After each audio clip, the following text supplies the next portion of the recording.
नमस्कार और section news नाटक और आप सभी का स्वागत है।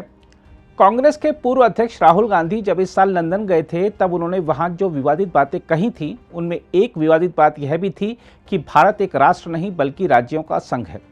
अब उनकी माताजी और कांग्रेस संसदीय दल की अध्यक्ष सोनिया गांधी ने कर्नाटक विधानसभा चुनाव में रैली को संबोधित करते हुए राज्य की संप्रभुता की बात कहकर नया विवाद छेड़ दिया है, जिससे सवाल खड़ा हो रहा है कि क्या कांग्रेस कर्नाटक को भारत से अलग करने की किसी साजिश का हिस्सा बन गई है।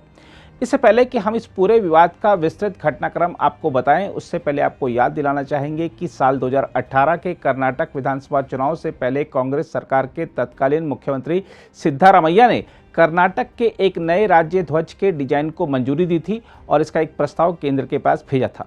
इससे पहले जम्मू कश्मीर में भी कांग्रेस ने 70 सालों तक अनुच्छेद 370 को बनाए रखा था, जिससे वहां अलग राज्य ध्वज था और भारत की संसद से पारित अधिकतर कानून वहां लागू नहीं होते थे। इसलिए सवाल उठता है कि कांग्रेस क्यों एक देश एक ध्वज की अवधारणा के विपरीत सोचती है। लोकसभा चुनाव 2019 के बाद पहली बार किसी रैली को संबोधित कर रही सोनिया गांधी ने कर्नाटक की संप्रभुता को लेकर जो बयान दिया है वह कांग्रेस की विभाजनकारी मानसिकता को प्रदर्शित करता है। संप्रभुता का अर्थ सोनिया गांधी और उनके भाषण लेखक यदि नहीं जानते हैं तो हम उन्हें बताना चाहते हैं कि परिभाषा के अनुसार संप्रभु शब्द एक स्वतंत्र राष्ट्र के लिए उपयोग किया जाता है। जब कोई देश स्वतंत्र हो जाता है तो उस देश को संप्रभु देश कहा जाता है। जैसे भारत एक संप्रभु देश है और कर्नाटक राज्य इसका एक गौरवशाली हिस्सा है। इसलिए जब सोनिया गांधी ने कहा कि उनकी पार्टी किसी को भी कर्नाटक की प्रतिष्ठा, संप्रभुता या अखंडता के लिए खतरा पैदा नहीं करने देगी, तो सवाल उठेगा ही कि क्या कांग्रेस कर्नाटक को देश से अलग करना चाहती है या पार्टी ऐसे तत्वों के दबाव में है जो कर्नाटक को अलग करने की महत्वाकांक्षा रखते हैं। सोनिया गांधी ने जो कहा वह देश के साथ ही कर्नाटक के स्वतंत्रता सेनानियों का अपमान है जिन्होंने भारत की आज़ादी के लिए लड़ाई लड़ी। यह करोड़ों देशभक्त कन्नड़ लोगों का अपमान है जो भारत की कसम खाते हैं और अपनी भारतीयता को संजोते हैं। प्रधानमंत्री नरेंद्र मोदी अगर यह आरोप लगा रहे हैं कि कांग्रेस कर्नाटक को भारत से अलग करने की खुलकर वकालत कर रही है तो इसमें दम नजर आता है, क्योंकि जो सोनिया गांधी ने कहा उसे कांग्रेस ने ट्वीट कर दोहराते हुए कहा था कि कांग्रेस किसी को भी कर्नाटक की प्रतिष्ठा, संप्रभुता या अखंडता के लिए खतरा पैदा नहीं करने देगी। इसलिए सवाल यह भी उठता है कि भारत की आज़ादी के संघर्ष का श्रेय सिर्फ एक परिवार को देने वाली कांग्रेस पार्टी में क्या कोई भी ऐसा नेता नहीं है जिसे संप्रभुता का अर्थ पता हो। इस मामले में बीजेपी ने सोनिया गांधी के खिलाफ निर्वाचन आयोग में शिकायत दर्ज कराई है। देखना होगा कि आयोग क्या कार्रवाई करता है। फिलहाल तो बीजेपी ने ठीक मतदान से पहले सोनिया गांधी के इस बयान को बड़ा मुद्दा बना लिया है। पार्टी अध्यक्ष जगत प्रकाश नड्डा ने कहा है कि सोनिया गांधी ने जो संप्रभुता की बात कही है वो कांग्रेस पार्टी की सोच के मानसिक दिवालियापन को दर्शाती है। उन्होंने कहा है कि वोट की खातिर कुछ भी बोलना और कुछ भी कहना ये बहुत ही निंदनीय है और चिंताजनक है। कि जो उन्होंने संप्रभुता की बात कही ये कांग्रेस पार्टी के सोच के मानसिक दिवालियेपन का नतीजा है।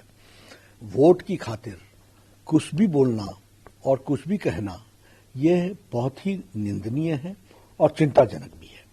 मैं यहां पर एक बात बड़े स्पष्ट शब्दों में कहना चाहता हूं कि जो संप्रभुता की बात है वो भी सांसद रही हैं और हैं अभी भी, और खरगे साहब भी सांसद रहे हैं।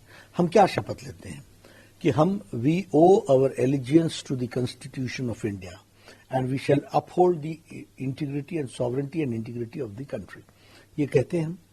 अब ऐसे कहने वाले लोग अगर कर्नाटक की संप्रभुता की बात करें तो कर्नाटक के हजारों लाखों लोगों ने जो आजादी की लड़ाई भारत के लिए लड़ी उनका अपमान है। लेकिन यह लोगों को खुश करने के लिए इस तरह की शब्दावली बोल करके ये, और आपको इसमें कोई दो राय नहीं है कि टुकड़े टुकड़े गैंग के साथ ये लोग तो खड़े रहे ही हैं। तो भारत के जो बोलते हो कि भारत के होंगे टुकड़े टुकड़े इंशाल्लाह इंशाल्लाह, ऐसे लोगों के साथ जो खड़े होते हों उनके मुंह से इसी तरीके की वाणी निकलती है।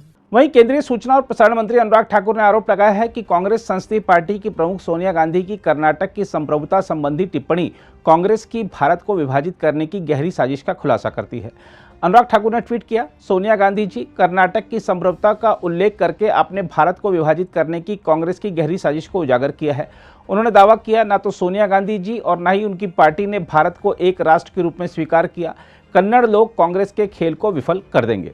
बहरहाल कर्नाटक विधानसभा चुनाव के पूरे प्रचार पर नजर दौड़ाएं तो कहा जा सकता है कि काफ़ी समय बाद कोई ऐसा चुनाव आया जो कि कांग्रेस की प्रदेश और केंद्रीय इकाई ने पूरी ताकत और एकजुटता के साथ लड़ा। भले कर्नाटक कांग्रेस की इकाई आपस में विभाजित दिखी, लेकिन इस चुनाव को कांग्रेस हाईकमान ने अपने हिसाब से आगे बढ़ाया। कब कौन सा मुद्दा आगे बढ़ाना है, कहां किसकी रैली या रोड शो कराना है, सब कुछ दिल्ली से तय हुआ।